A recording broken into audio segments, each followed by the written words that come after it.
고린도후서 3장 6절로부터 11절까지 우리 한 목소리로 3장 6절로부터 11절까지 한 목소리 읽겠습니다. 저가 또 우리로 새 언약의 일꾼되게 만족해 하셨으니 의문으로 하지 아니하고 오직 영으로 하느니 의문은 죽이는 것이요 영은 살리는 것이니라. 돌에 써서 새긴 죽게 하는 의문의 직분도 영광이 있어 이스라엘 자손들이 모세의 얼굴에 없어질 영광을 인하여 그 얼굴을 주목하지 못하였거든. 하물며 영의 직분이 더욱 영광이 있지 아니하느냐. 정지의 직분도 영광이 있은즉 의의 직분은 영광이 더욱 넘치리라. 영광 되었던 것이 더 큰 영광을 인하여 영광 될 것이 없으나 없어질 것도 영광으로 말미암았으니 길이 있을 것은 더욱 영광 가운데 있느니라. 아멘. 오늘 본 말씀은 본문 내용은 조금 평소에 다루지 않은 그런 용어들이 계속 나오는데 정확하게 어렴풋이 짐작은 되지만 마음에 확 닿기 어려운 그런 어려운 단어들이 쏟아져 나오고 있습니다. 우리가 신앙생활을 하는 데서 특별히 우리 직분자가 생각해야 될 것들이 있습니다. 우리 하나님은 영광스러운 분이시죠. 근데 하나님께서 우리에게 다가오실 때 하나님의 영광스러운 자태를 드러내 보이시는 그런 때도 있지만 또 우주 만물이 하나님의 신성과 능력을 다 나타내 주기도 하지만 또 놀랍게도 하나님께서 자기 자신을 감추시는 하나님이십니다. 그래서 우리 사람들이 그분을 제대로 파악하지 못하고 소위 말하자면 불신앙 가운데 하나님을 대적하거나 하나님을 부인하는 그런 일이 왜 생기느냐. 우리 믿는 사람들도 항상 그런 점이 궁금하지 않습니까? 믿지 않는 사람들에게는 뭔가 잘못할 때는 하늘에서 날벼락이 떨어지고 우리 믿는 사람이 기도할 때는 기도가 즉각 응답되면 복음이 쉽게 확 확산될 텐데 왜 하나님께서 그렇게 속 시원하게 역사하지 않는 것이냐. 이 하나님의 양면성에서 우리가 잘 이해를 해야만이 쉽게 실정을 갖지 않습니다. 시내산에서 하나님께서 백백한 구름 가운데 강림하실 때 땅이 흔들리고 그리고 나팔소리가 나며 천둥과 번개가 칠 때 이스라엘 백성들이 그 장엄한 하나님의 강림에 두려움만 들어서 모세에게 부탁을 하지 않습니까? 하나님이 직접 우리에게 말씀하지 않게 우리가 죽을까 아닐까. 모세에게 말씀해서 모세가 우리에게 말씀하게 하셔서 그렇게 요청하죠. 그만큼 하나님의 그 현현이 죄인인 우리에게는 두려운 거죠. 그래서 구약성경에 하나님께서 모세에게도 말씀하시잖아요. 모세가 하나님의 영광을 뵙기를 원하는 그런 기도를 할 때 죄인으로서 하나님의 얼굴을 보고 살짝 했다. 그 말씀은 하나님이 그만큼 영광스러운 분이기 때문에 그렇습니다. 근데 또 놀랍게도 그 하나님이 세상 사람들이 가장 비천하게 또 보잘것없이 여기는 팔레스타인 가난한 지역의 마을 구육관에서 갓난아이로 아주 유약한 어린아이로 탄생하십니다. 세상적인 관점에 봐서는 정말 무시해도 좋을 만큼 아무런 대수로울 것이 없는 보잘것없는 그런 아기로 태어납니다. 이것이 바로 하나님의 또 다른 놀라운 모습으로 우리에게 다가오는 모습입니다. 우리 신앙생활에도 이 하나님께서 다가오는 이 양면성을 이해하는 것처럼 우리 신앙생활도 이런 양면성이 있다는 것을 항상 기억을 해야 되겠습니다. 세상에서 세상 사람들이 무시를 당하고 비웃음을 당할 수도 있고 우리 믿는 사람이 시시해 보이지만 성경은 우리에게 굉장히 우리가 영광스러운 존재라는 것을 말씀하고 있고 또 때가 되면 우리가 영광에서 영광으로 변화되는 주의 얼굴과 얼굴을 마주대하는 그런 영광스러운 날이 우리를 기다리고 있다. 그런 것을 우리에게 가르쳐주고 있습니다. 우리 직분자의 직분도 이런 면에서 이런 양면성이 있다는 것을 우리가 생각해 보려고 하는 거죠. 우리 예수 믿는 사람들은 예수님을 믿음으로 말면서 죄와 사망의 곳에서 구원을 받고 영생을 누리게 되고 하나님에 대한 산 소망을 갖게 됐습니다. 하나님께서 우리 믿는 자에게 주는 놀라운 이런 신령한 것들은 정말 하나님 은혜로 주어진 선물들입니다. 근데 우리가 믿는 자들이 이런 선물 받은 우리 뿐만 아니라 또 하나님께서는 이 일에 동시에 새 언약의 일꾼으로 우리를 불러주셨다. 사도 바울이 우리에게 말씀합니다. 다시 말하면 우리가 받은 이 구원의 그 은혜를 대해서 이것으로 우리 자신이 구원받는 것을 그치는 것이 아니라 바로 복음을 전파하는 복음의 사역의 일꾼으로서 우리가 동시에 받아들여야 합니다. 여러분, 사울이라는 청년이 다메섹으로 가다가 그리스도인들을 잡아 죽이려는 그 임무를 띠고 가다가 거기에 부활하신 주님을 만나게 되죠. 그래서 그가 회심이 일어납니다. 사도 바울이 나중에 내가 죄 중에 괴수였다 스스로 고백하는 것처럼 정말 전격적인, 아니 하나님과 대적하던 사람, 그래서 그리스도인들을 탄압하고 핍박하던 그 사람, 스데반이 죽이는데 앞장섰던 그가 어떻게 하나님께서 자기 그릇으로 사용합니다. 세상에는 그런 일이 일어날 수가 없습니다. 하나님의 은혜로 들어진 거예요. 근데 사도 바울이 이방인의 사도로서 하나님의 그릇으로 부르심을 받고 난 다음에 사도 바울이 늘 쓰는 말이죠. 나는 헬라인이나 유대인에게 빚진 자다. 왜 내가 빚진 자냐? 내가 만약 하나님께서 이방인의 사도로 내가 부르심, 그렇게 택정함을 받지 않았다고 한다면, 부르심이 없다고 한다면 나는 나의 구원도 없다. 하나님께서 나를 이방인의 사도 자신의 그릇으로 사용하기 위하여 나를 구원하시고, 나를 부르셔서 나를 구원하시고, 나를 또 이방인의 사도로 보내신 거예요. 그러니까 사도 바울에 있어서는 자신의 구원받은 것과 사도의 직분은 함께 가는 거죠. 내가 구원받은 이유는 바로 사도로서 이방인을 복음 전파를 위해서 내가 구원을 받은 거예요. 그러니까 사도 바울은 어떻게 보면 이방인에 대해서 빚진 신정을 가지고 사는 거죠. 이방인들이 없었다고 한다면, 이방인들의 구원의 역사를 하나님께서 계획하지 않았다면 나의 구원도 없었을 거라는 거예요. 그런데 이방인들이 있었기 때문에, 구원받아야 될 이방인들이 있었기 때문에 하나님께서 나를 이방인을 위한 사도로 쓰기 위해서 나를 구원하셨다는 것이죠. 이것은 사도 바울 고백뿐만 아니라 우리에게도 마찬가지입니다. 여기 앉아 있는 우리 모든 성도들, 그리고 재직들 모두도 하나님께서 나를 구원시키는 것은 나 한 사람 하나님의 자녀로 해서 천국에 간 것이 아니라 나로 말미암아서 우리 가정이, 남편이나 자녀들이 함께 천국에 갈 수도 복의 통로로 하기 위해서 나를 불러주신 거고요.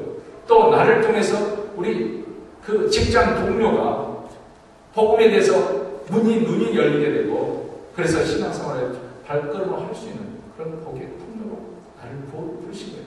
만약에 하나님께서 구원하기로 작정된 그 사람이 없었다면 어쩌면 나의 구원도 없었는지 모릅니다.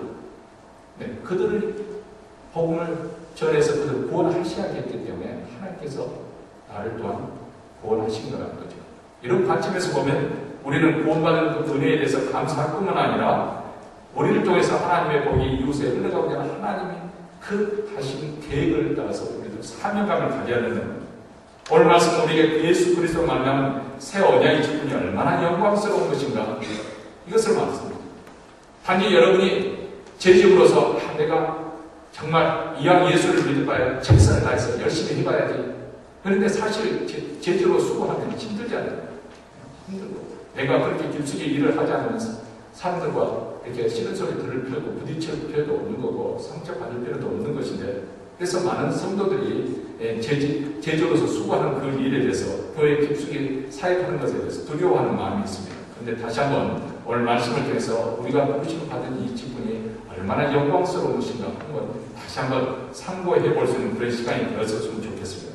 오늘 말씀 7절부터 9절 보면 한마디로 표현하면, 지금 사도 바울은 모세를 통해서 하나님께 주신 이 율법과 그리고 예수 그리스도로 말미암은 이 그 복음에 대해서 이것을 이렇게 대조를 시키고 있는데, 그것을 어떤 식으로 대조를 하고 있냐면은, 하나는 모세를 통해서 율법은 죽음에 이르게 하는 의문의 직분이라는 거예요. 결국은 두 번을 보니까 모세의 율법을 통해서 율법을 배우는 그것을 통해서 우리가 구원받는 역사가 일어나는 거예요. 이스라엘 백성이 패만 그것으로 해서 망했잖아요. 왜냐하면 율법은 정죄하는 것이죠. 죄에 대해서 정죄하는 것이기 때문에.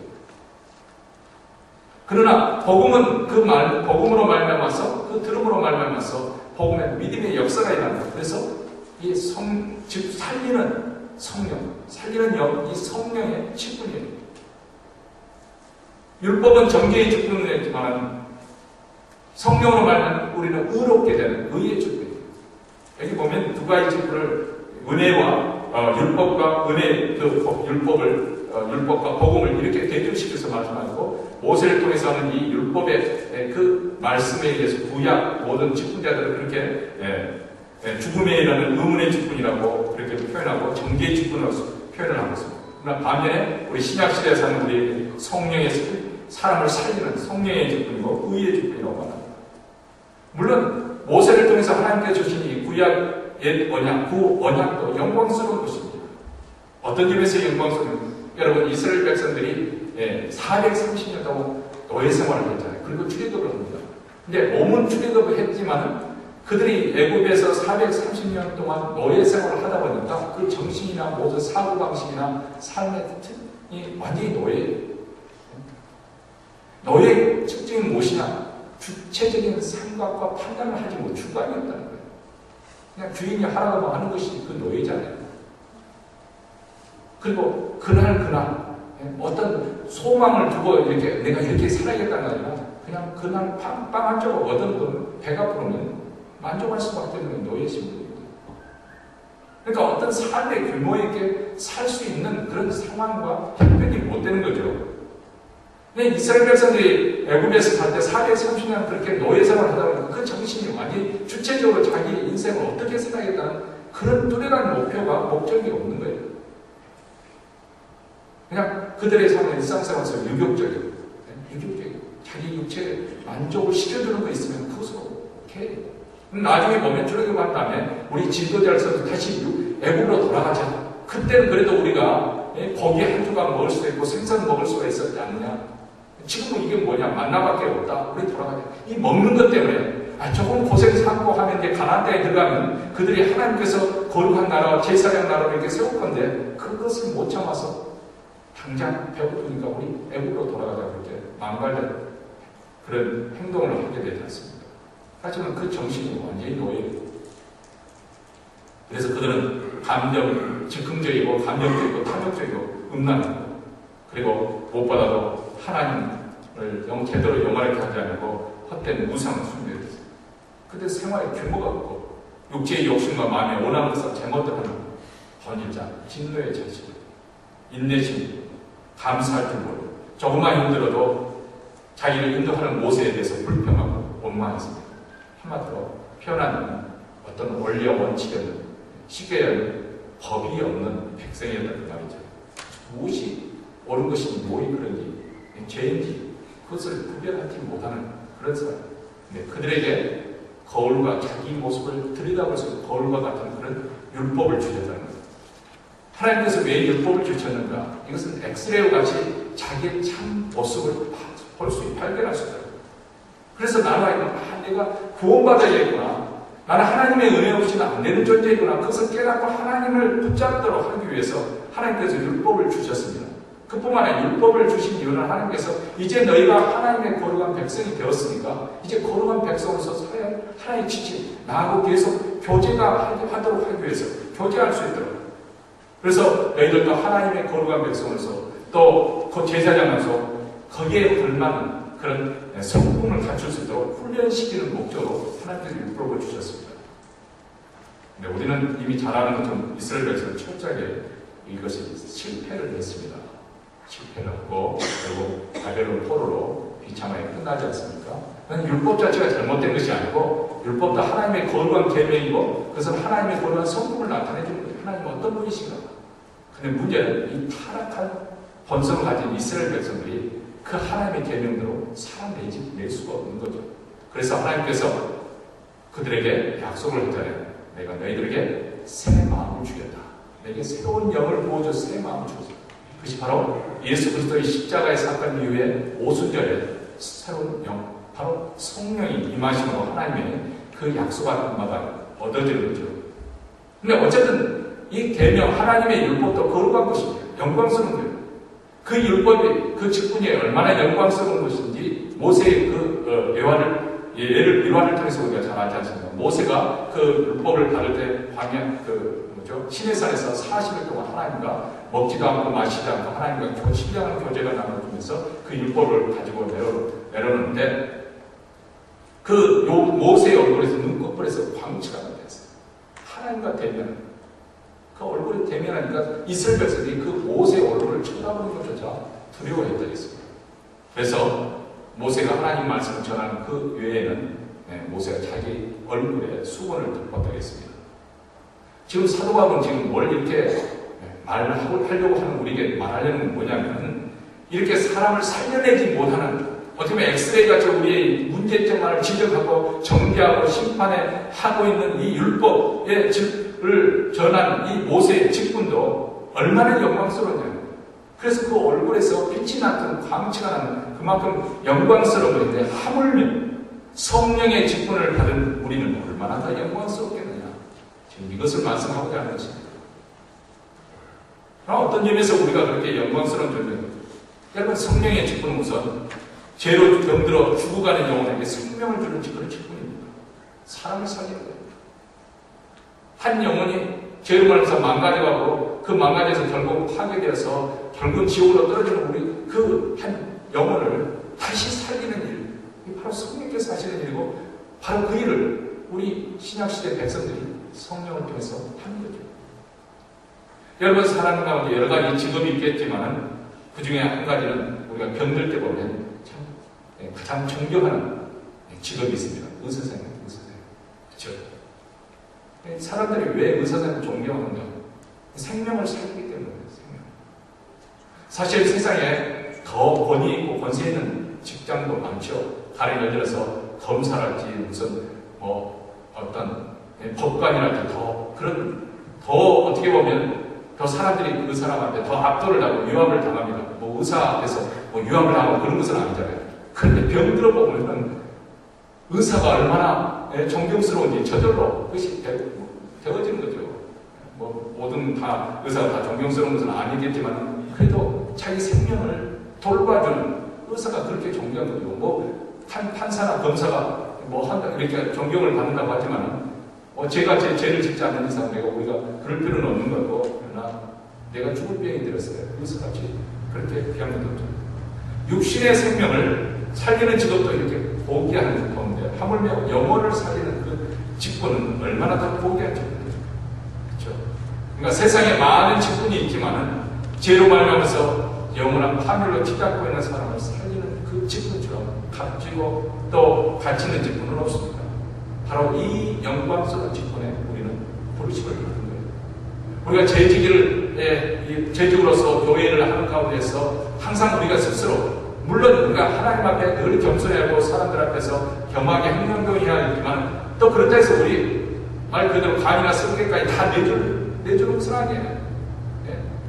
정말 내게 신분에 대해서 자긍심이 있는 사람은 정말 사람들 말 한마디에 비유상하거나 톡하고 뒤집어지지 않죠. 왜냐면 자부심이 있으니까. 다른 예를 들어서 부자한테 아이고 돈이 없어서 그 정도밖에 사지 못해서 그런다면 그렇게 기분 나쁘라고 하는 사람도 있겠지만 별로 그렇게 자존심 상하지 않죠. 근데 정말 좀 가난해가지고 힘들고 어려운 사람한테 그 말하면 상처가 될 수가 있습니다. 그렇죠? 상처가 될 수 있습니다. 그냥 예수 그리스도로 말하면서 가진 우리가 정말 영광스러운 그 직분을 가지고 있다면 사람들에게 무시당하는 것 그렇게 상처받지 않습니다. 왜냐하면 내가 그 비밀을 가지고 있는 사람이기 때문에 내가 얼마나 영광스러운 직분을 주님으로부터 받은지를 내가 알고 있기 때문에. 사실 그렇잖아요. 정죄의 직분은 검사같이 죄를 찾아서 죄의 내용을 드러내고 죄를 선고하고 심판합니다. 아무도 빠져나갈 수 없죠. 그런데 새 언약의 직분은 예수 믿는 자를 의롭다 하고 죄값을 대신에 담당해주고 죄를 구원해 주십니다. 그런 정죄의 의식으로부터 해방시켜 주십니다. 여러분, 율법은 가늠하다가 잡힌 그 여인을 돌로 치라 그렇게 명합니다. 예수님은 가늠하다 잡힌 그 여인에게 죄로부터 해방을 선포하고 새로운 인생을 살아가고 있습니다. 나도 너를 정죄하지 않으니 가서 다시는 죄를 범치 마라. 이렇게 영광스러운 직분을 우리를 불러주셨고, 그뿐만 아니고 옛 언약의 직분은 잠시 그 영광은 잠시 있다가 사라지는 것이다. 그렇지만 새 언약의 직분, 예수 그리스도의 피로 세운 새 언약의 직분을 받은 우리는 그 사라지 않는 그 영광된 것을 말씀하게 해주고 있습니다. 쉽게 예를 들면 그 언약의 직분은 마치 달과 같아요. 달은 캄캄한 밤에 달빛이 환하게 피면 참 고맙지요. 그래서 어떤 사람은 달을 보름달같이 하나 있는데 거기에 정화수를 떠놓고 자기 소원을 빌기도 하잖아요. 근데 달은 엄밀하게 말하면 자체 별광체가 아닌데 스스로 빛을 낼 수가 없어요. 그렇죠? 태양은 빛을 받아서 반사해서 빛을 발하는 거예요. 그런데 태양이 없으면 달빛도 없는 거죠. 그냥 태양은 자체 별광체예요. 스스로 빛을 발하는 거예요. 예수님께서 이 땅에 오시는 것은 바로 태양에서 오셨어요. 이 태양에서. 그래서 나는 세상의 빛이니 나를 따르는 자는 어둠에 다니냐고 생명의 빛을 얻으리라 이렇게 말씀합니다. 그래서 이모덕이라고 문화평론가이고 철학자이고 또 영문학학자인 중국 출신 이모덕 오래된 사람이죠. 제가 청소년 때 그분의 생활에 관련된 책을 되게 중국 그 전통적인 그런 문화 통해서 굉장히 고전적인 그런 책인데요. 그것을 보고 참 재밌게 흥미롭게 읽었습니다만 이 사람이 목사의 아들인데 일찍 유럽에 유학을 가서 영문학을 해서 교수까지 되고 그랬지만 하나님을 믿지 않았습니다. 왜 그러는지 모르지만 목사 아들이었지만 서양 공부를 하면서 하나님을 믿지 않았어요. 하나님이 존재하지 않는다. 그래서 미신에 불과하다. 믿지 않았습니다. 이제 노년이 되어가지고 그때도 믿지를 않았었는데 자기 부인이 먼저 교회에 나가기 시작했어요. 뭐 그렇게 반대하지도 않고 부인이 그렇게 나가는 데 반대하지 않고 한 번은 이제 자기 부인을 따라서 그 뉴욕에 살 때 교회에 가다가 그만 거기서 은혜를 받은 거죠. 그날 또 목사님 특별한 말을 무슨 특별한 말씀 그 이모당을 향해서 뭐 특별한 말씀 한 거잖아요. 평범한 말씀 문득 바로 하나님의 구원에 대해서 자기가 죄인에 대해서 그리고 예수 그리스도 구세주가 되는지 마음에 탁 든 거예요. 그래서 그분이 외친 유명한 말이 있잖아요. 촛불을 꺼라 태양이 떴다. 그렇지 않습니까? 그렇지만 예수 그리스도 그분은 바로 생명의 빛입니다. 그 생명의 빛을 전하는 그런 직분을 우리가 받았다는 거예요. 영광스러운 직분을 받았다는 거예요. 세상에는 나름대로 영광스러운 직분이 많죠. 여러분 가령 예를 들어서 군대 가보지 않은 사람들은 잘 계급에 대해서 감각이 없을 거예요. 근데 군대 가보면 소위라는 계급장이 얼마나 위대하게 보는지 군대 가봐야 뭐 소위뿐만 아니라 2등병으로 가면 1등병이 그렇게 제일 1등병이 제일 갈구는 거죠. 뭐 고참이 직접 나서지 않고 야 저거 신병이가 좀 버릇이었다 말 한마디가 떨어지고 앞에 그 일병이 야 이리 와봐 하고 본거 뒤로 들어가서 그냥 얼차례 시키고 그러죠. 요즘은 군대는 그러지 않는데 또 가끔가다 사고가 터지지 않습니까? 군대에서 별은 정말 하늘의 별입니다. 그렇죠? 특히 사단장 말 한마디에 수천 명 군인들이 그대로 움직이는 거죠. 벌벌 떠는 거죠. 이것은 정말 별이 얼마나 영광스러운가를 군대 가보면 실감이 나는 것입니다. 세상에 군대뿐만 아니라 국가에도 그렇잖아요. 대통령 직분도 영광스럽게 보여줘. 그런데 이런 세상에 영광스러워 보이는 그런 모든 직분은 사람의 영혼을 살리거나 의롭다고 하게 만들지 못합니다. 또 그런 직분들은 마치 들의 꽃과 같게 그 영광이 쉬이 사라진다고 그렇게 말씀합니다. 그렇잖아요? 미국 대통령도 4년 부족해서 8년을 이제 보통 이렇게 하지 않을까? 합격이 아니라 연임이 이루어지면 8년을 하잖아요. 그러면 임기가 끝날 때쯤 되면 하얀 한결같이 머리가 휘어지고 나오잖아요. 전에 조지 부시 대통령 완전히 머리가 휘어져서 나오고 지금 오바마 대통령 텔레비전 나오는 거 보면 정말 머리가 휘어졌어요. 그 8년이 얼마나 선살같이 지나가는지 벌써 이제 끝나가지 않습니다. 얼마 못 가서 다 시켜봅니다. 근본적으로 사람을 살리고 의롭다 하려고 새 생명을 살려고 영원한 하나님 나라로 인도하는 이 새 언약의 직분이야말로 세상에 가장 아름다운 가치 영광스러운 직분이죠. 우리를 구원하시고 우리에게 영생을 주시고 또 우리에게 천국의 유업을 예수님과 함께 공동 상속자로 불러주신 것도 감사합니다. 우리를 사람을 살리는 새 언약의 직분으로 불러주신 것이 얼마나 감사합니까? 그래서 우리가 하여금 상급 있는 인생이 되게 하죠. 상급 있는 인생.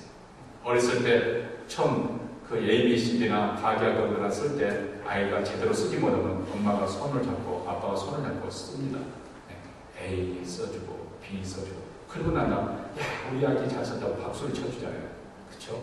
그와 마찬가지로 하나님께서 우리에게 상급 있는 인생 그 추수의 기쁨에 함께 동참하도록 우리를 영광의 직분자로 불러주신 거예요.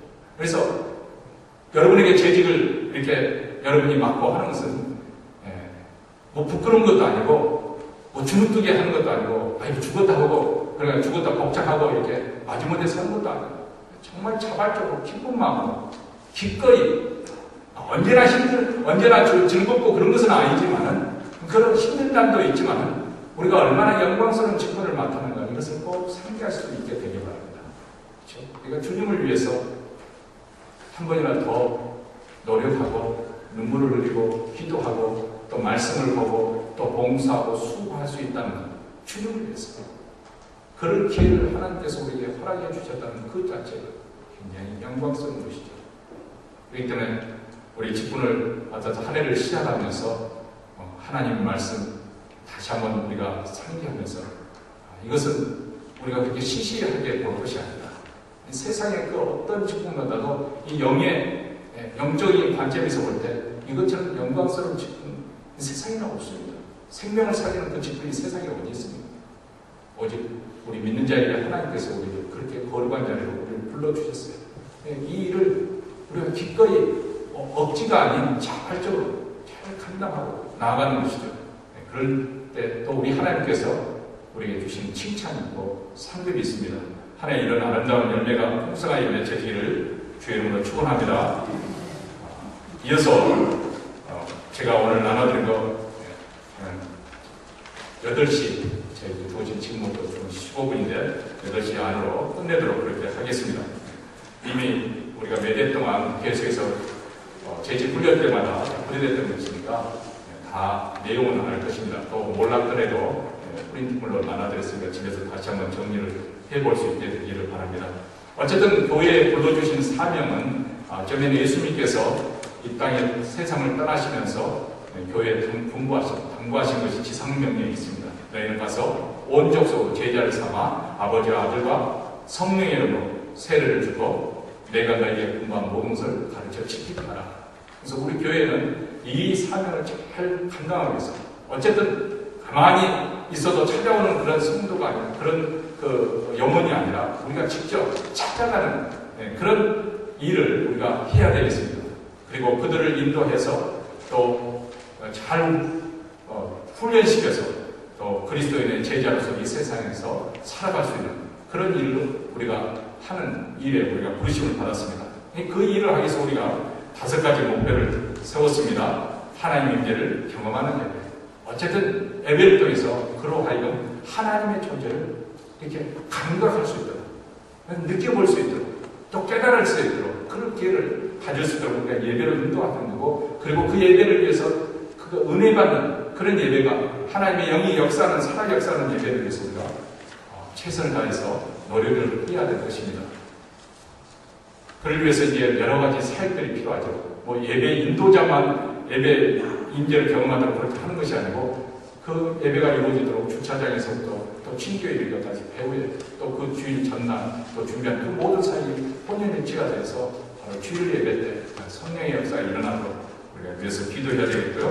두 번째로는 방관 그냥 교회만 다녀가는 현대교회 갈수록 그런 성향이 있습니다만 헌신하여서 주님의 나라를 위해서 사역자로 수고하는 그런 훈련이 필요한 것이고요. 또 우리 교회가 앞으로 계속 영속성 있게 이렇게 발전해가도록 미래를 책임지는 자녀교육 그리고 지역사회를 섬기는 봉사 세상에서 전도와 선교에 계속해서 우리도 동일한 이런 목표 또 목적을 향해서 달려갈 것입니다. 그리고 여기에 따라서 우리 교회가 지켜야 될 또 간직해야 될 핵심가치 8가지가 있습니다. 시간 있을 때 여러분 한번 뭐가 있는지 다시 한번 살펴보시기 바랍니다. 그리고 이러한 사명과 또 핵심 가치를 지키기 위해서 우리가 힘써야 될 그런 비전, 그림을 그려보는 것이 그런 게 있습니다. 복음화를 위해서 우리가 최선을 다하는 것이고, 헌신된 사역자를 세우기 위해서 노력하는 것이고, 지역사회를 섬기기 위해서 어떤 사역을 이렇게 섬기는 봉사일을 하도록 하고, 또 목장이 더 분가하고 발전할 수 있도록. 사실 목적을 이렇게 세웠지만 분가가 되지 않고 있는 여러 가지 이유를 우리가 지금 분석을 해보았습니다. 교회 발전에서 보내서 이게 쉬운 일이 아니죠. 이 지역에 더 이상 유입 인구가 없기 때문에 쉽지가 않습니다만, 그러나 그런 목적을 가지고 우리 계속 노력을 해야 되겠고, 또 2세들에게 우리 신앙을 구성하기 위해서 신앙교육을 계속 체계적으로 지원을 할 것이고, 또 그런 환경이 이루어질 수 있도록 교실 환경이나 또 시설을 잘 구비하고, 또 예배 모든 일을 이루기 위해서 또 사실 새로운 사람들이 원래는 주차장이 더 쾌적하게 안전하게 잘 할 수 있어야 되거든요. 그런 일도 우리가 힘써서 노력해서 주어지도록 그렇게 해야 될 것입니다. 이런 일에 우리가 함께 노력하고, 우리 재직들이 우리 교회가 어느 방향으로 가는가, 하나의 우리가 이것은 울타리를 그어주는 거잖아요. 이 울타리 속에서 또 목표를 향해서 우리가 무슨 일을 하든 그 목표를 향해서 나아가는 거예요.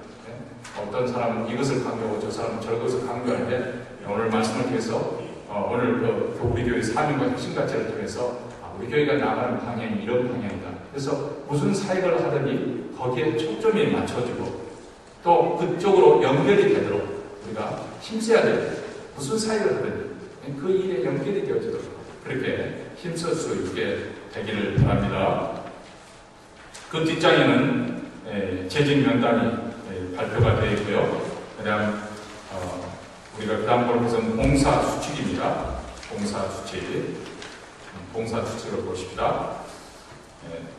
이미 잘 하고 계시지만은 그래도 몇 가지 제가 중요한 것만 이렇게 짚어가면서 다시 한번 보도록 하겠습니다. 우선 안내위원들이죠. 안내위원들이 그 집에 호스트 역할을 잘 해야 됩니다. 그래서 세상 세파와 또 짐, 무거운 짐에 시달리는 그 영혼을 아버지 집에 돌아올 때 그들을 운전해서 돌아온 탕자를 맞이하는 그 아버지 심정으로 영접하고 맞이하는 아주 귀중한 그런 직임이라는 거 여러분 꼭 기억하시고, 그래서 그들을 영접할 때 마치 주님을 보는 듯한 그런 기쁨과 사랑으로 그를 잘 감당할 수 있게 되기를 바랍니다. 그래서 미리 예배 시작 30분 전에 오셔서 또 예배 사역장장에서 기도 모임을 통해서 예배를 위해서 기도하시고, 그리고 본당에 그 예배드릴 쾌적한 환경을 꼭 확인하셔야 됩니다. 제가 1부 예배 끝나고 난 다음 대체적으로 양문을 열어놓습니다. 친교실에서 음식을 하는 그 냄새가 본당에 흘러들어오고 2부 예배 들어온 사람들 냄새를 맡게 되거든요. 근데 그 냄새가 모든 사람이 다 좋아하는 냄새가 있잖아요. 그래서 된장찌개, 김치찌개 이런 냄새 우리만 하지만 또 우리 교회는 또 다른 민족의 사람들도 이렇게 참여하러 오기 때문에 냄새를 좀 이렇게 가능하면 좋은 그 냄새로, 나쁜 냄새는 아니지만은 어쨌든 우리에게는 구수하지만 그 사람에게는 또 싫어할 수가 있으니까, 그래서 꼭 냄새를 확인하셔야 됩니다. 냄새를 다 배출하고 새 공기가 들어올 수 있다고 하고요. 그 다음에 이제 겨울철이기 때문에 온도 조절을 좀 잘해줘야 되겠습니다. 지금 양 옆에 온도기가 있는데요. 조금 일찍 오셔가지고 제가 일부 예배 오신 분들이 되게 다 틀어놓기 때문에 문제는 없습니다. 근데 이제 너무 더우면 또 겨울에는 괜찮지만 또 여름에는 더울 수가 있거든요. 또 무슨 집회할 때 더울 수 있으면 양쪽 문을 그러니까 예배 안내위원들이 꼭 이렇게 문을 열어놔가지고 공기가 신선한 공기가 들어올 수 있도록 그렇게 이 온도 조정에 조금 민감해졌으면 좋겠어요. 저도 사실 이거 좀 더운데 문 열까 말까 하다가 분위기에 그냥 눌려가지고 문 미처 못 열고 나중에 이제 끝나고 나면 모든 성도들이 너무 더워가지고 힘들었다는 이야기를 듣는데 말이죠. 우리 안내위원들이 그때는 판단하셔서 온도 조절 좀 해서 문을 열어야 될 상황인지 온도를 올려야 될 상황인지 그렇게 해주시고요. 이 온도 조절기에 대해서는 보면 그 오른쪽에 그 스위치가 있거든요. 오른쪽에 히터로 누르시고 그 다음 키가 있어요. 화살표 방향 위로 해서 대략 제가 볼 때는 한 69도, 70도 정도 맞춰놓고 두 개의 마찰은 빨리 데워지거든요. 그러니까 시간이 없을 때는 두 개 가동시켜서 두 개를 함께 돌리시고, 시간이 충분할 때는 하나 돌려도 시간을 통해서 하는데, 이제 아주 추울 때는 짧은 시간에 그것을 온도를 내면 이 다리가 시렵습니다. 그래서 가능하면 30분 전에 미리 힐을 작동시켜서 온도가 적절하게 될 수 있도록 해주시면 감사하겠습니다. 다른 것은 이제 읽어보시면 아실 거고요. 제가 한 가지 또 부탁드린 것은 안내하면서 그 라비가 조금 소란스러워요. 라비가 소란스러워요. 예배 이제 시작하는데도 라비가 소란스러울 때가 종종 그렇게 느껴집니다. 목소리를 우리 안내하는 사람들 목소리를 낮추죠. 훈련을 하시기 바랍니다. 목소리를 낮춰서 하이톤으로 말씀하지 마시고 목소리를 차분하게 낮춰서 그 사람만 들어도 괜찮잖아요. 그렇죠? 크게 할 필요 없죠. 그러니까 다정하게 낮춰서 환영 인사를 해 주셨으면 좋겠어요. 제가 어떤 생각까지 지금 하고 있냐면은, 지금 문이, 들어오는 문이 있지 않습니까? 그 문을 어떻게 좀, 그 문을 중심으로 해서 직사각형으로 만들어가지고, 그 라비하고 일단 차단이 되도록 하는 방법이 없을까? 지금 그 생각도 지금 하고 있거든요. 근데 그렇게 하면 또 룸이 새로 접하면 또 불편할 것 같아요. 답답하게 느껴질까 봐서 시도를 못 하겠는데, 대개의 경우에 보면 라비에 만약에 딱 들어서고 난 다음에 본당으로 바로 들어가는 것이 아니라 문 열고 들어가면 이게 또 대기실 비슷한 곳이 있습니다. 그렇기 때문에 라비에서 좀 시끄러워도 본당에는 소리가 안 들리거든요. 이중문이 차단되기 때문에. 근데 지금 현재 우리 같은 경우는 라비에서 바로 본당으로 문을 열고 들어오기 때문에 라비에서 좀 시끄럽게 하면 본당이 그대로 다 들립니다. 그래서 특별히 안내하시는 분들은 누가 그렇게 잡담을 해서 크게 톤으로 하고 있으면 조금 이렇게 소리를 낮춰달라고 부탁을 드리고, 본인들도 좀 낮춘 소리를 해줬으면 좋겠습니다. 두 번째는 주차장 안내인데요. 지금 우리가 주차 비용이 굉장히 어려움을 겪고 있어요. 주차할 사람 남자분들이 부족하다 보니까 충분히 계속 이렇게 말뚝이 되다시피 그래서 예배를 거의 드리기 어려운 그런 상황이 되고 있어요. 그런 경우에 웬만하면 일찍 일부 예배 오시라고 제가 말씀드리고 싶은데, 어떤 경우는 또 개인적인 사정이 있어서 그렇게 하지 못하기 때문에 그러다 보니까 계속 예배에 빠지면서 염려가 될 때가 많습니다. 어쨌든 더 많은 이제 우리 자원자가 더 생길 수 있게 되기를 바랄 수밖에 없는데, 특별히 우리 교회에 새로 오는 분들은 첫 번째 대하는 얼굴이거든요. 얘들은 환한 얼굴로 가지고 또 질서 있게 얘기들고 안전하게 하고, 또 거기에 주차장에서 불필요한 갈등이나 충돌이 일어나요. 가령 예를 들어서 내가 이렇게 질서대로 이렇게 파킹을 돌리면 어떤 사람은 굳이 자기가 원하는 데를 가서 하겠다고 하면 주차하는 사람이 좀 짜증날 수 있겠죠. 그러나 본면에서 그분이 자기가 원하는 대로 하면 그렇게 하도록 내버려 둬야지, 그것을 가지고 강하게 말해서 감정상이하고 그렇게 충돌이 되지 않도록 꼭 우리가 이 언어 사용하는 부분에서 이렇게 조심해야 되겠습니다. 끝까지 이렇게 공손하게 예의를 갖춰서 이렇게 고면을 하는 것이 좋을 것 같습니다.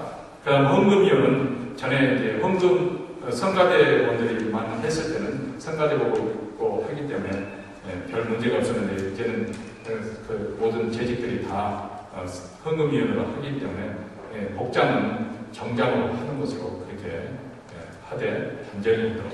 그래서 코트 같은 것은 앞에서 어떤 사회를 할 때 코트는 가능한 입장하는 게 좋습니다. 제가 그것을 잘 틀릴 수도 있으니까 꼭 이거 절대 원칙으로 세우지는 않겠지만, 가벼운 그런 차림새의 코트는 괜찮겠는데, 복에 겨울 코트 같은 것을 무거워 보이는 것을 입고, 아직까지 그런 분은 없었어요. 그렇지만 그런 예배 할 때 어떤 사역을 하는데 동참하고 그런 일에 대해서, 특히 헌금위원을 할 때는 그냥 입고 오셨더라도 그것을 자리에 벗어놓고 정장 차림으로 이렇게 하셨으면 좋을 것 같고요. 그리고 이제 언제 나오느냐? 전에는 홍영삼 장로님께서 이렇게 그것을 잘 이렇게 신호를 보내주셔서 문제가 없었는데, 홍만인 권사님이 아프신 뒤로 나오지 않고 하지 못하는 그런 경우가 있어가지고 아직 그것이 통일이 안 돼서 나오는 분들이 계세요. 찬송가 4절이면 4절, 네 번째 절 때 걸어 나오시면 돼요. 두 분이 걸어 맞춰서 너무 서둘러서 나오지 마시고 그냥 천천히 이렇게 안정감 있게 걸어 나오시면 됩니다. 어떨 때는 3절만, 3절만 있는 경우 있잖아요. 그때는 이제 3절, 3절 부를 때 나오시면 되겠습니다. 또 혹시라도 5절이 있을 수도 있겠습니다. 5절 때 5번째 절을 부를 때 나오시면 되겠습니다. 그리고 나오신 다음에 여기에 나란히 두 분이 매우 최근에 보니까 어떤 분 한쪽은 치우쳐서 두 분이 한쪽으로 치우쳐서 오시더라고요. 아니 가운데 똑바로 두 분이 걸어서 오시는데 왜 한쪽으로 치우쳐서 나타나는지 모르겠어요. 가운데 똑바로 정중함으로 지금 공무를 수행하는 중이잖아요. 공무를. 그러니까 쭈삣거리지 마시고 당당하게 예수 이름으로 당당하게 한 가운데로 딱 나와서 계셨다가 이제 찬송가 끝나고 기도가 끝나면 여기 있는 코너에 딱 맞춰서 두 분이 놓으시면 되겠습니다. 또 들고 나올 때도 제가 볼 때는 두 분 다 이렇게 들으시는 게 좋을 것 같아요. 어떤 사람들 이렇게 들고 나오시는 분이 계시더라고요. 그러니까 통일되게 이렇게 드시는 게 좋을 것 같습니다. 뭐 또 이유가 있겠죠. 뭐 어쩔 수 없는 상황이라면 뭐 그게 큰 문제는 아니지만은 한번 고려해 보시기 바랍니다. 그 다음에 주일, 수요일 대표 기도. 대표 기도는 설교만큼이나 중요한 그 예배 순서이기도 합니다. 그래서 성도들의 마음이 하나님을 향해서 열리도록 은혜롭게 준비해야 되는데 사실 기도는 어렵습니다. 설교는 3-40분 주어졌잖아요. 그러니까 시간이 충분해요. 그렇지만 기도는 3분, 이 3분 안에 정말 정성을 다해서 그 짧은 언어 속에 우리의 마음을 들여서 하나님께 드린다는 것이 쉬운 일이에요. 그래서 기도가 어렵습니다. 근데 또 한편으로 생각하면 우리가 잘하려고 하니까 어려운 거예요. 내 진정성을 가지고 내 진심을 가지고 하나님께 내 마음을 아랜다 하는 그런 자세로 나가면 굳이 그렇게 기도가 어려운 것도 아니죠. 그렇죠? 그래서 기도를 이제 또 우리가 순서가 되기 때문에 미리 준비를 기도를 위한 기도를 하면서 준비를 해야 됩니다. 제가 고민하면서 한번 원고지에 써서 작성해 해보는 게 좋다고 생각합니다. 그것을 꼭 가지고 올라오라는 말은 아니지만 그래도 작성하는 것이 여러분이 훈련하는 데 참 좋습니다. 그렇게 해서 그것을 압축시키고 다듬고 필요 없는 건 잘라내버리고 그리고 아주 예수님의 주기도민처럼 단순하면서도 소박하면서도 진정성 있게 그렇게 실수 있게 준비를 해야 되는데 그러려면 여러분이 그 기도 듣거릴 때 기도하면서 여러분이 묵상하면서 계속 이렇게 그 기도문을 다듬어야 합니다. 근데 기도는 순서는 되게 여러분이 정해졌잖아요. 제가 이제 대표적으로 ACTS, X, 사등절 X라고 하지 않습니까? 그러니까 잊지 않도록 그래서 X라고 그렇게 표현을 합니다만 순서를 선서라고 한다고 하면 대개의 경우에 ACTS는 A는 Adoration, 찬양이고 C는 Confession, 죄 고백이고 T는 Thanksgiving, 감사고 S는 Supplication, 간구인데 그런데 사실 보통 우리가 할 때는 찬양하고 감사가 바로 이어지는 게 자연스럽거든요. 그 다음에 죄를 고백하고 그 다음 하나님께 간구하고 보통 우리는 간구를 많이 기도 내용이 많이 포함을 되지만은 그런데 이 감사를 여러분들이 많이 할 수 있도록 그렇게 보면은 드립니다. 우리가 하나님께 나와서 기도할 때 너무 종교적인 언어 사용할 필요 없어요. 그냥 여러분 일상적인 용어를 통해서 하나님께 여러분의 간절한 마음을 가지고 또 그분을 전숭히 여기는 마음을 가지고 기도하면 됩니다. 찬양이라 해서 막 나열을 해가지고 지구하시고 자비로우시고 은혜로우시고 거룩하시고 뭐 이렇게 식으로 할 필요도 없어요. 우리에게 복을 주시기 기뻐하시는 하나님 아버지 이렇게 간단하게 함으로써 이렇게 하나님을 높여드릴 수 있습니다. 그러니까 뭐 길게 해야만 찬양이 되었다고 생각하지 마시고 그 간단한 말 속에 단순한 말 속에 하나님을 높여드리고 그리고 나면 하나님께 정말 우리에게 구원을 주신 것에 감사하고 또 하나님께서 은사를 주시고 또 가장 좋은 선물을 주셔서 우리를 하나님의 자녀로서 또 한 주간 지내게 해주니 감사합니다. 우리 감사합니다. 그러나 이런 하나님의 말씀을 듣고도 우리가 완악해서 고집 피우고 하나님의 말씀을 순종하지 못했던 것 우리 하나님 용서해 주시옵소서.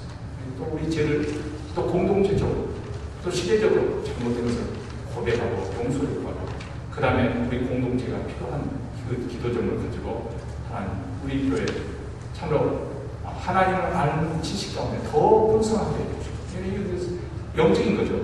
그리고 또 우리 교회 현실적으로 바쁜 분들을 위해서도 기도하시고 그때그때마다 우리 교회 상황에 맞춰서 그렇게 기도하시면 되거든요. 그러니까 많은 내용을 담아서 고루고루 하려고 하지 마시고 그때그때 주어진 것을 중점적으로 기도문을 준비하시면 되고요. 대기도는 대중기도는 대표기도는 여러분이 잘 준비하고 계십니다. 근데 이제 아직까지 목장에서 하는 기도나 또 아니면 어떤 모임에서 하는 기도 가운데서 더 훈련이 필요하다고 생각합니다. 우리 목회자들도 사실 그것이 어떻게 보면 훈련이 안 된 경우가 많이 있어요. 사회자가 무슨 집회할 때 사회자는 어떤 기도를 처음 시작을 해야 되냐면 그냥 교회니까 하나님의 영광이 나타나고 또 하나님의 영이 임재하는 가운데 우리 집회가 진행되게 해 주시옵소서. 시작에 기도만 하면 되는데 사회자가 그냥 기도를 오늘 집회를 또 강사님에게 능력 주시고 또 오늘 받는 우리에게 은혜 주셔서 우리를 성령 충만하게 하시고 온통에 복음이 좀 그러면 본인이 사회자가 다 그렇게 해버리면 나중에 기도하려고 목사님이 따고 그 다음 목사님이 기도 순서가 돼 기도하면 사회자가 다 했는데 또 목사님이 무슨 기도하는 내용이 있겠어요? 소위 말하면 김이 빠져버리는 그런 상황이 되어버리지 않습니까? 그런 것을 우리가 감안을 해요. 어떤 분이 처음 시작하는 기도를 맡아서는 심플하게 아주 간단하게 우리 모임을 위해서 우리 예배를 위해서 간단하게 사회에 그 기도를 드리고 그러면은 또 중간에 이제 들어간 사람이 처음부터 다 하지 마시고 그 순서에 맞게 내가 맡은 역할에 따라서 지금 현재 어떤 역할인가 맞게 그렇게 기도하는 내용이 조금 뜨는 때마다 조금 조정이 되어져야 됩니다. 네, 어쨌든 기도는 쉽지 않다. 그리고 쉽지 않지만은 또 여러분이 미리 이 기도의 성격이 어떤 성격인가 미리 생각을 해야 됩니다. 식사를 위한 기도다. 그럼 가능한 식사를 중심으로 해서 이 모든 교제가 은혜로울 수 있도록 그것을 놓고 기도를 하는 것을 해야 되지 또 막 장황하게 모든 것을 다 기도해서는 안 된다는 거죠. 그 다음에 헌금을 위한 기도는 헌금을 위해서 그것을 중점적으로 기도하시면 되는 거고요. 특히 이제 장례식 기도가 쉽지가 않습니다. 장례식이나 어떤 장례 초상난 집에 가서 기도할 때 어떻게 기도할 것인가? 우리 개신교는 죽은 자를 위해서 기도하지 않습니다. 이미 그것은 이제 하나님의 영역에 들어간 거예요. 물론 그렇다고 해서 죽은 자를 위해서 기도했다가 크게 잘못됐다 그런 것은 아니에요. 근데 우리가 기도할 때 조금 그런 걸 신경 써서 기도하면 좋습니다. 우선 우리 살아남은 자, 특히 유족들을 하나님께서 위로와 평강으로 채워주시기 위해서 기도하는 것이지 그분이 천국에 가는지 아니면 지옥에 가서는 또 어떻게 할 것입니까? 우리는 알 수 없어요. 그렇다 해서 또 믿지 않다고 해서 그냥 그것을 노골적으로 표현하는 것도 또 축복을 만난 사람들에게 예의가 아니죠. 그렇기 때문에 우리는 그에 대해서 우리가 조금 너무 지나치게 죽은 자에 대해서 깊게 기도하는 것은 조금 조심스럽다. 저는 그 정도 이렇게 생각을 합니다. 제 말이 절대적인 것은 아니기 때문에 참고하시기 바랍니다. 그리고 기도할 때 이제 미리 준비해서 조금 변화의 때가 그 말은 이제 보통 보면은 그랬습니다. 주시옵소서 이렇게 그 어미가 대개 경우에 똑같이 밀적으로 되어지는 경우가 있거든요. 그래서 조금 더 한번 바꾸면 훨씬 더 기도문이 변화 있게 느껴지게 되는 것이죠. 그래서 그것을 한번 생각을 해보시기 바랍니다. 어쨌든 기도는 쉽지 않은데 이미 다시 말씀드립니다. 기도는 정직성과 또 진정성을 가지고 기도하면 하나님이 기뻐하세요. 하나님이 기뻐하시면 성도들도 은혜를 받습니다. 너무 은혜를 끼치려고 하다 보니까 또 기도가 오히려 문제가 될 때가 있을 것 같아요. 과잉. 그렇지만 단순하게 하나님 앞에 내 진정성을 가지고 대비해서 기도하면 성도들도 우리를 통해서 충분히 은혜 받을 거라고 생각합니다. 그래서 여러분들 기도의 자리가 있을 때 물러서지 마시고 피하지 마시고 감당하십시오. 그런 맡겨진 그 멍에를 기꺼이 매는 그것도 우리가 재직으로서 훈련이고요. 그 훈련이 참 귀한 거예요. 피하지 마시고 기꺼이 감당하십시오. 그것이 여러분의 영적 생활에 진보를 할 수 있는 하나의 디딤돌이 되어질 것입니다. 찬양대와 찬양팀 보면 뭐 특별히 특이할 사항은 없습니다. 보시고 이런 하시고 어쨌든 첫 번째 긴장하지 않게 자연스러우면서도 경건함이 틀리지 않도록 조심한다. 앞에 있는 사람들은 우선 사람들 눈에 들어오잖아요. 찬양대가 앞에 눈에 들어오기 때문에 여러분의 성격과 발짓이나 태도 이런 것들을 자꾸 피드백을 받아서 버리셔야 되죠. 저도 지금 사실 여기에 언제나 물병이 있습니다만 물론 사람이 긴장할 때 스트레스 받을 때 물을 마시면 몸에 좋다고 하더라고요. 그래서 물을 마시는 게 필요하면 물을 마셔야겠죠. 근데 제가 아직까지는 예배 전에 물 마시고 올라가고 가능하면 간단해서 물을 마시지 않으려고 하거든요. 왜냐면 그것도 예배 흐름을 설교하다가 그 흐름을 깨뜨리는 거거든요. 버리시더라고요. 어떤 사람은 자꾸 안경을 자꾸 불필요하게 안경이 코에 내려오니까 올리는 거야 당연하겠지만은 예전에 모셨던 목사님은 자꾸 그거 안경을 좀 조여가지고 있지 않고 하시면 될 건데 이게 안경이 받치는 것이 없어서 그런데 어쩌면 차고 콧등에 끌어내린다. 어떤 사람은 또 거기서 카운터 하려는지 모르죠. 그렇기 때문에 아무것도 아니에요. 그건 뭐 그거 한다고 해서 큰 문제가 되는 것은 아니지만 그런 것이 평소에 하는 습관들 그것들이 예배 진행하는데 하루 이틀이 아니고 우리가 계속 예배를 드리는 거잖아요. 그러니까 좋지 않은 불필요한 습관을 들이지 않도록 저도 신경을 쓰는 것인데 저도 모르죠. 또 제가 알지 못하는 행동 또 하고 있는지도 모르죠. 그렇지만은 가능하면 성도들이 목사님 이렇게 한다고 하면 저는 참고를 해서 그것이 되풀이 되지 않도록. 저는 요즘은 이제 아이패드로 사용하니까 그러지 그런 일이 없었지만은 예전에 어떤 분 저는 제가 잘한다는 것 아닙니다. 그냥 제가 이렇게 하고 있다는 것을 말씀드리는 거예요. 어떤 목사님은 설교 용기를 가져와서 그것을 이렇게 그걸 생각하셔도 성도들이 얼마나 답답하겠어요. 이러고 있으니까. 아니 그냥 이렇게 해서 이렇게 넘기고 이렇게 하면은 보이지도 않고 하기 좋을 텐데 그것을 한 번 더 생각하면 좋잖아요. 그러니까 우리가 사람들 앞에서 섬길 때 그것을 뭐 가식으로 그렇지 않은 척 하려는 것이 아니고 그런 것들이 불필요하게 걸림돌이 되지 않도록 우리가 말 한마디 또 행동 하나 하나님 앞에서 예배드리는 것이 혹시 나로 인해서 그런 은혜의 거침이 되지 않도록 신경을 우리가 조금씩 그런 부분에 대해서 불필요한 부분이 있는가 한번 돌아볼 수 있어야 되겠습니다. 그 밖에도 이제 우리 유념해야 될 사항 매해 제가 강조를 합니다만 매 모든 봉사자들은 예배드리는 소홀히 하지 않도록 꼭 당부를 드립니다. 이것은 우리 자신을 영혼을 위해서도 꼭 필요합니다. 목회자는 주일이 어떻게 보면 일하는 날이잖아요. 그렇죠?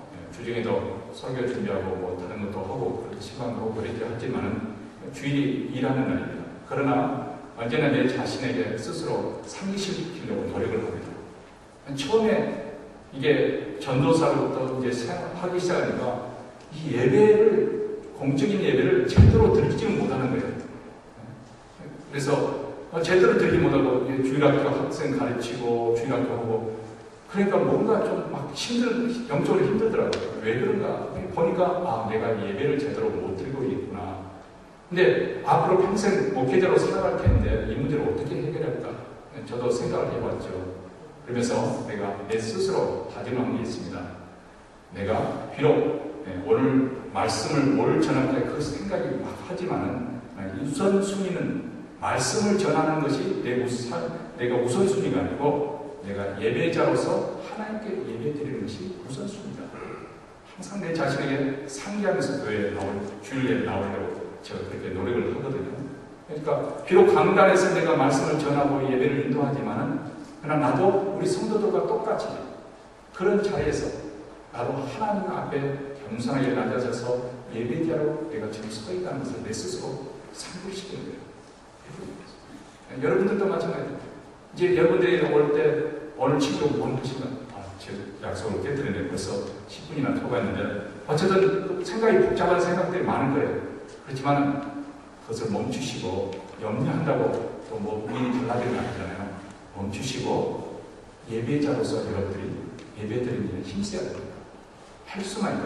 특히 2부 예배 제대로 드리기 온전하게 드리기 어려운 1부 예배를 먼저 온전하게 드림으로써 여러분이 그리고 나가는 2부 예배 때 봉사를 하더라도 그렇게 하도록 그렇게 꼭 예배 드리는 일에 힘써 주시기 바랍니다. 그래서 모든 사람들이 다 필요한 일들입니다. 그리고 그것은 우리 영혼을 위해서 꼭 필요합니다.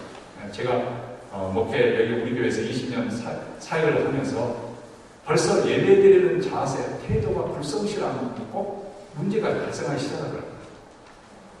뭐 어느 것이 먼저인지 저는 모르겠어요. 문제가 이미 있기 때문에 예배드리는 일이 불성실해지겠죠.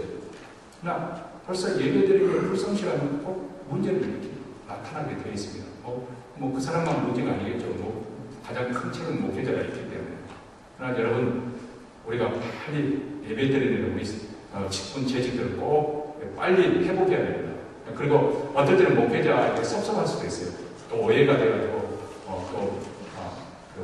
하도만 하게 되고 그때는 빨리 여러분이 정리할 수 있으면 빨리 여러분 스스로 정리를 하셔야 됩니다. 왜냐면 그러면 여러분들이 예배를 온전히 집중할 수가 없잖아요. 그렇죠? 이 목사도 인간이니까 내가 한번 용서해 주자 하고 넘어가 줄 수 있는 문제면 넘어가 주는 거고요. 그래도 용서해 주려 해도 도저히 용서가 안 되네. 그러면 전화하시든지 찾아오셔서 목사님 이런 일이 좀 섭섭해가지고 내 마음에 걸려서 찾아왔어요. 그렇게 솔직하게 말씀해 주시면 제가 사과를 하도 할 것이고 또 오해는 오해를 풀어드릴 것이고 그렇게 할 거 아니겠어요? 그렇게 정리를 빨리 하시는 게 좋습니다. 그래서 제가 말씀드리면서 여러분의 영혼을 위해서라도 여러분 속에 그런 것을 담아두지 않고 그 예배에 집중할 수 있도록 우리 직분자들 특히 제 여러분들은 오늘 한 해도 2015년에서 설령 시험이 있다 하더라도 예배의 은혜를 받으면 극복할 수 있어요. 근데 예배의 은혜를 받지 못하면 작은 시험에도 그냥 넘어집니다. 그래서 예배 잘 드림으로 한 해 승리할 수 있게 되기를 주님으로 축원합니다.